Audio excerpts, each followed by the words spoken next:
Assalamualaikum warahmatullahi wabarakatuh. Hai guys, anak-anakku kelas 12 SMA Negeri 1 Kertek yang saya cintai. Oke, bagaimana kabarnya hari ini? Sehat semua bukan? Alhamdulillah, semoga Allah melindungi kita dari segala mara bahaya dan Allah tetap menguatkan iman kita agar senantiasa tunduk patuh beribadah kepadanya. Amin. Oke anak-anakku, ketemu dengan saya lagi Ibu Ida Farida dalam mata pelajaran pendidikan agama Islam. Oke, pada kesempatan hari ini kita akan membahas tentang iman kepada qadha dan qadar. Anda tahu iman kepada qadha dan qadar itu rukun iman yang keberapa? Oke, yang keenam. Ya, iman kepada qadha dan qadar merupakan kewajiban bagi setiap insan yang mengaku dirinya muslim dan beriman kepada Allah Subhanahu wa taala. Oke anak-anakku, Anda pernah mengalami menghadapi sesuatu yang tidak Anda inginkan padahal sudah Anda usahakan. Oke? Anda pernah mengalami keinginan yang tidak terkabulkan atau mimpi yang tidak bisa Anda realisasikan?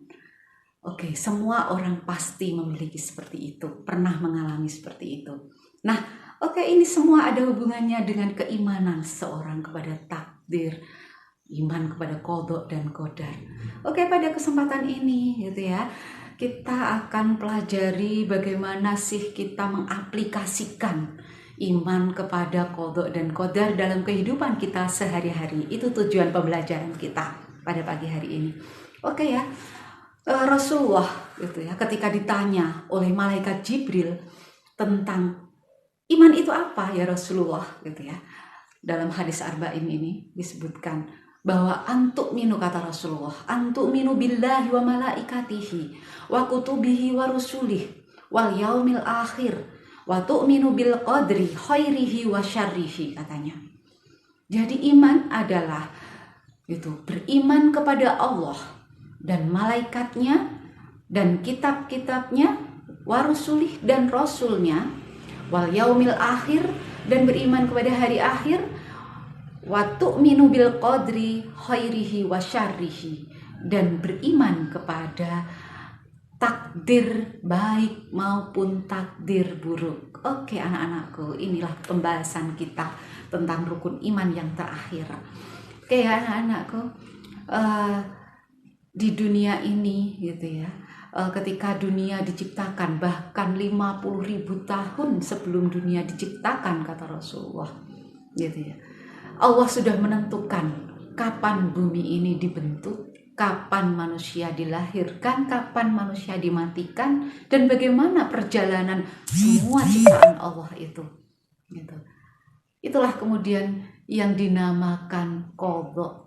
Jadi qadha itu apa? Qadha adalah ketentuan Allah di zaman azali, zaman sebelum bumi dan seisinya ini diciptakan gitu.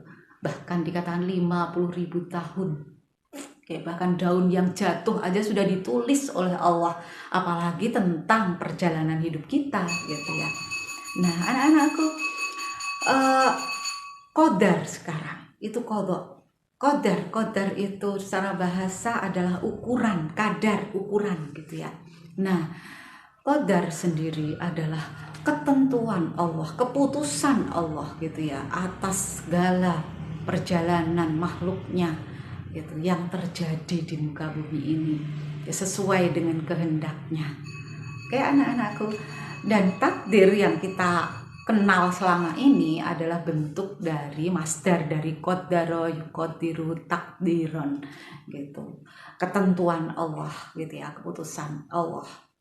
Oke, berbicara tentang takdir ini sendiri gitu ya, takdir kalau itu ketentuan Allah di zaman azali berarti nggak bisa dirubah dong gitu. Untuk apa kita berusaha? Tidak, karena takdir ada dua ya anak-anak. Oke, takdir ada dua, takdir mubrom dan mu'alaq. Betul, jangan lupa takdir mubrom itu adalah, atau yang nama lain takdir mutlak, takdir yang tidak bisa dirubah dengan usaha atau ikhtiar manusia.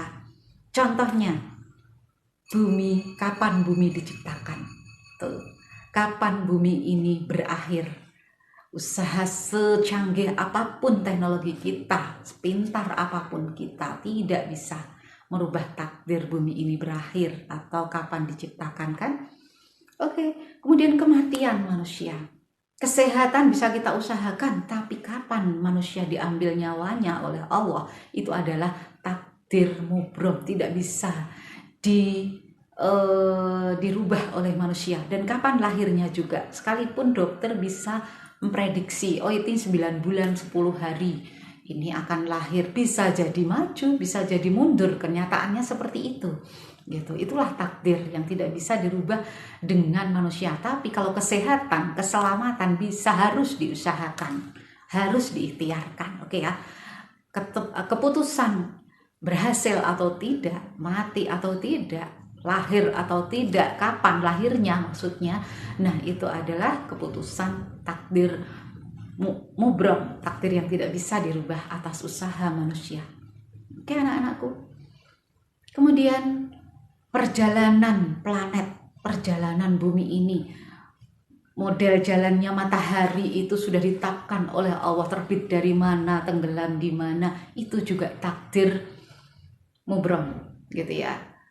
Bagaimana seluruh planet berputar pada porosnya gitu, kemudian mengelilingi matahari, itu adalah takdir mubrom, tidak bisa diganggu gugat, diprotes atau diusahakan oleh manusia. Oke ya, sekarang kita bahas anak-anak takdir yang bisa dirubah. Sungguhnya Allah ngasih peluang, ngasih malah justru menyuruh kita untuk berikhtiar gitu ya. Nah, saat dikasih kesempatan kita untuk merubah takdir, apa takdir mu'alak namanya. Apa saja itu takdir yang bisa dirubah? Contohnya kesehatan tadi. Itu kita bisa, walaupun virus datang, ditakdirkan oleh Allah bahwa tahun 2020 ada virus corona gitu ya, yang menyerbu bumi ini. Oke. Nah, tapi kalau kita berusaha semaksimal mungkin untuk menjaga dari virus itu sesuai dengan anjuran kesehatan gitu ya, istilahnya dari tim kesehatan, dengan 3M, menjaga jarak, pakai masker gitu ya, jauhi kerumunan. Nah, itu paling tidak gitu bisa mencegah. Nah itu kan, walaupun keputusan akhir tetap ada pada tangan Allah, tapi kita wajib berusaha gitu, karena kesehatan harus diusahakan ya anak-anakku. Kemudian yang kedua, jodoh. Oke, jodoh memang sudah dicatat jodohnya siapa di lauh mahfud jauh sebelum kita lahir, tanggal berapa ketemunya. Tapi ingat gitu ya, mengusahakan jodoh, agar dapat jodoh itu harus diusahakan dengan jalan yang benar. Dan doa itu adalah merupakan takdir mu'alak, takdir yang harus diusahakan. Jangan sampai berdalih dengan jodoh kita membatalkan pernikahan atau kemudian menceraikan begitu saja tanpa alasan yang dibenarkan oleh Allah. Bahkan sudah hitbah tinggal menikah, ada cewek lain yang lebih cantik, dia berganti gitu, atau lebih, bagaimana alasan yang tidak sesuai dengan syariat Allah. Oke, sorry ya, kita tidak takdir saya kamu nggak jadi nikah ya gitu. Na'udzubillah. Banyak kemudian yang berdalihkan itu adalah takdir, bahkan cenderung menyalahkan Allah gitu ya, untuk berkhianat, menyembunyikan pengkhianatannya. Na'udzubillah min dzalik. Karena jodoh adalah takdir mu'alak, takdir yang bisa diusahakan, termasuk kelanggengan jodoh maksudnya gitu ya, kebahagiaan dalam pernikahan.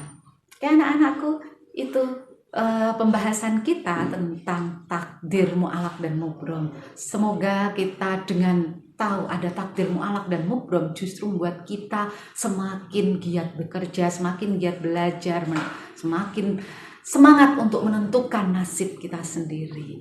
Oke, selamat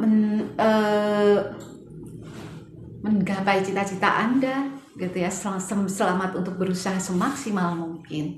Semoga sukses gitu ya. Jangan lupa berdoa karena takdir Allah ada di sana. Sekian, assalamualaikum warahmatullahi wabarakatuh.